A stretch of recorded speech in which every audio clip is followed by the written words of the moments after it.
श्री स्वामी समर्थ. नमस्कार मित्रांनो, भारतीय संस्कृतीमध्ये पतीच्या दीर्घ आयुष्यासाठी, आरोग्यासाठी आणि घरात सुख समृद्धी टिकून राहण्यासाठी अनेक व्रते केली जातात. त्यापैकीच एक अत्यंत महत्त्वाचे आणि पवित्र व्रत म्हणजे वटसावित्री व्रत, ज्याला आपण सामान्य भाषेत वटपौर्णिमा असे म्हणतो. दरवर्षी ज्येष्ठ महिन्याच्या पौर्णिमेला सुवासिनी महिला हे व्रत अतिशय उत्साहाने आणि श्रद्धेने करतात.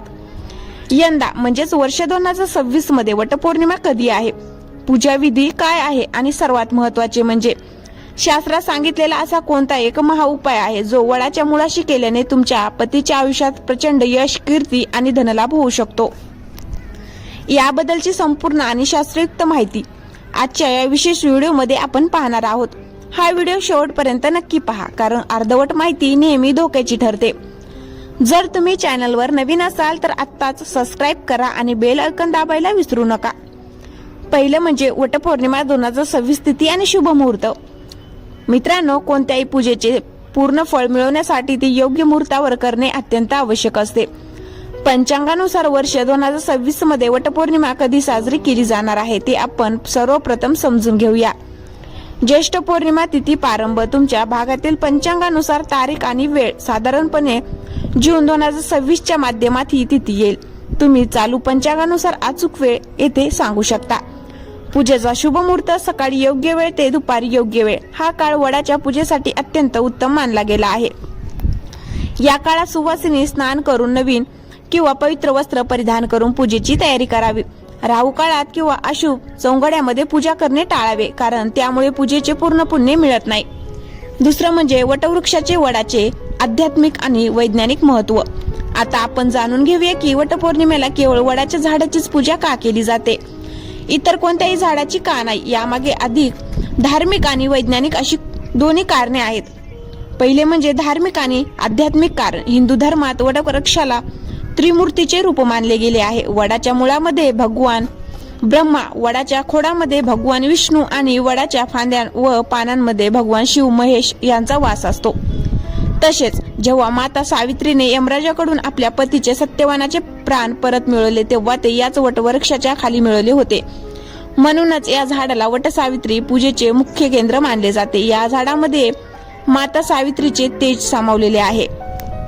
दुसरं म्हणजे वैज्ञानिक कारण. वैज्ञानिक दृष्टिकोनातून वटवृक्ष हा वातावरणात सर्वात जास्त ऑक्सिजन प्राणवायू सोडणारा वृक्ष आहे. हे झाड शेकडो वर्ष जिवंत राहते. याचे आयुष्य खूप मोठे असते. जेव्हा सुवासिनी महिला या झाडा भोवती प्रदक्षिणा घालतात तेव्हा त्यांना भरपूर प्रमाणात शुद्ध ऑक्सिजन मिळतो, जो त्यांच्या आरोग्यासाठी, विशेष महिलांच्या संप्रेरकाच्या हार्मोन संतुलनासाठी अत्यंत फायदेशीर असतो. पतीला जसे दीर्घ आयुष्य लाभावे तसे स्वतःचे आरोग्य उत्तम राहावे, या मागचा वैज्ञानिक दृष्टिकोन आहे. तिसरं म्हणजे पूजा साहित्याची यादी आणि तयारी. बऱ्याचदा पूजेच्या ऐन वेळेस काही वस्तू विसरतात. तसे होऊ नये म्हणून पूजेच्या ताटात काय काय असावे ते लिहून घ्या किंवा लक्षात ठेवा. पहिलं म्हणजे पूजेचे ताट. हळदी कुंकू, अक्षदा, अखंड तांदूळ, गुलाल आणि चंदन. दुसरं म्हणजे सौभाग्य अलंकार. नवीन बांगड्या, काळे मणी, जोडवी, मेहंदी आणि मुख्य म्हणजे विड्याची पाने आणि सुपारी. तिसरं म्हणजे फळे आणि नैवेद्य. वडाला अर्पण करण्यासाठी आंबे, फणसाचे गरे किंवा इतर मोसमी फळे, सोबतच पुरणाचा नैवेद्य किंवा घरी बनवलेले गोड पदार्थ. चौथं म्हणजे सूत, धागा. वडाला गुंडाळण्यासाठी पांढरा कच्चा सूत दोरा. पाचवं म्हणजे बांबूची सुपे, वाण. वटपौर्णिमेला वाण देण्याची प्रथा आहे. यात हरभरे, फळे आणि सौभाग्याचे साहित्य ठेवून ते दुसऱ्या सुवासिनीला किंवा ब्राह्मणाला दिले जाते.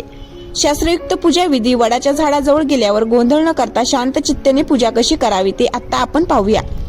स्नान शुद्धी. वडाच्या मुळापाशी थोडं पाणी शिंपडून ती जागा स्वच्छ करून घ्या. तिथे रांगोळी काढा. स्थापना. वडाच्या मुळाशी विड्याची पाने ठेवून त्यावर सुपारी ठेवा आणि भगवान गणेश व माता सावित्रीचे ध्यान करा. अभिषेक आणि विधी. वडाच्या खोडाला हळदी कुंकू लावा, अक्षदा वा फुले अर्पण करा. धूप, दीप, शुद्ध तुपाचा दिवा आणि अगरबत्ती लावून वडाची आरती करा. प्रदक्षिणा आणि सूत गुंडाळणे. आता सर्वात महत्वाचा भाग. हातात पांढरा सूत दोरा घ्या. वडाच्या झाडाला प्रदक्षिणा घालत असताना तो दोरा झाडाभोवती गुंडाळा. शास्त्रात 7 प्रदक्षिणा घालणे अत्यंत शुभ मानले आहे. प्रत्येक प्रदक्षिणेसोबत मनातल्या मनात पतीच्या दीर्घ आयुष्याची आणि यशाची प्रार्थना करा. वाण देणे. पूजा संपन्न झाल्यावर उपस्थित सुवासिनींना हळदी कुंकू लावून वाण द्या आणि मोठ्याचा आशीर्वाद घ्या. पाचवं म्हणजे मुख्य उपाय, वडाच्या मुळाशी टाका ही एक वस्तू. मित्रांनो, आता आपण वळत आहोत आपल्या आजच्या व्हिडिओच्या सर्वात महत्त्वाच्या भागाकडे. पूजेसोबतच जर तुम्ही शास्त्रात सांगितलेला हा एक महा उपाय केला तर तुमच्या पतीच्या नोकरी व्यवसायातील सर्व अडचणी दूर होऊन त्यांच्या आयुष्यात धन, ऐश्वर्य आणि प्रचंड यश येईल. तो महा उपाय म्हणजे भोपळ्याच्या वेलीचे मूळ किंवा थोडे गोड दूध आणि 1 रुपयाचे नाणे. उपाय कसा करावा? सविस्तर विधी.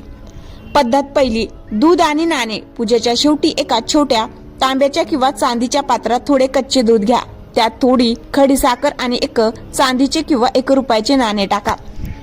वडाच्या मुख्य मुळापाशी, तिथे जमीन आणि मूळ एकत्र येतात. हे दूध अतिशय श्रद्धेने अर्पण करा. दूध अर्पण करताना मनात ओम नमो भगवते वासुदेवाय किंवा ओम महालक्ष्मी नम या मंत्राचा जप करा. ते नाणे तिथेच मुळापाशी मातीत थोडे दाबून ठेवा. यामागील शास्त्र, वडाच्या मुळात ब्रह्मा आणि विष्णूचा वास असतो. दूध हे चंद्राचे आणि लक्ष्मीचे प्रतीक आहे. जेव्हा आपण हे वडाच्या मुळाला अर्पण करतो ते थेट पितरांना आणि त्रिदेवांना पोहोचते. यामुळे पतीच्या कुंडलीतील दारिद्र्य, योग किंवा राहुकेतूचे दोष नष्ट होतात आणि अडकलेले धन परत मिळते. या परधंद्यात प्रचंड वृद्धी होते. मित्रांनो, वटपौर्णिमेचे व्रत ज्या कथेमुळे अजरामर झाले ती माता सावित्री आणि सत्यवानाची कथा ऐकल्याशिवाय या व्रताचे पुण्य पूर्ण मिळत नाही. चला तर मग अगदी शांत चित्ताने ही पवित्र कथा श्रवण करूया. भद्र देशाचे राजे अश्वपती यांना कन्या नव्हती. त्यांनी आपत्य प्राप्तीसाठी सावित्री देवीची कठोर तपश्चर्या केली. देवीच्या आशीर्वादाने त्यांना एक अत्यंत रूपवान, गुणी आणि बुद्धिमान कन्या झाली, जिचे नाव त्यांनी सावित्री ठेवले. सावित्री मोठी झाल्यावर तिने स्वतःचा पती म्हणून धुम्मसेना राजाचा पुत्र सत्यवान याची निवड केली. सत्यवान अतिशय संस्कारी, शूर आणि माता पित्यांची सेवा करणारा होता. परंतु धुम्मसेना राजाचे राज्य शत्रूंनी हिरावून घेतलेले. ते जंगलात आश्रयाला राहत होते. जेव्हा देववर्षी नारदांना समजले की सावित्रीने सत्यवानाची पती म्हणून निवड केली आहे, तेव्हा ते राजे अश्वपती यांच्याकडे आली आणि म्हणाली, हे राजा, सावित्रीने निवडलेला वर सर्व गुणांनी संपन्न आहे, परंतु एक फार मोठा दोष आहे. सत्यवानाचे आयुष्य अवघे 1 वर्षाचे उरले आहे. आजपासून ठीक 1 वर्षानंतर त्याचा मृत्यू निश्चित आहे. हे ऐकून राजे अश्वपती काळजीत पडले. त्याने सावित्रीला दुसरा पती निवडण्याची विनंती केली, परंतु सावित्री आपल्या निर्णयावर ठाम होती. ती म्हणाली, बाबा, भारतीय स्त्री एकदाच पतीचे वर्णन करते. आता माझे मरण आणि जीवन सत्यवानासोबतच असेल. अखेर दोघांचा विवाह झाला. सावित्री राजवाडा सोडून जंगलात पती आणि अंध सासू सासऱ्यांची सेवा करू लागली. दिवस सरत गेले आणि देववर्षी नारदांनी सांगितलेला तो भयंकर दिवस जवळ आला. सत्यवानाच्या मृत्यूला अवघे 3 दिवस उरले असताना सावित्रीने त्रिदिवा व्रत म्हणजेच 3 दिवसाचा कडक उपवास सुरू केला.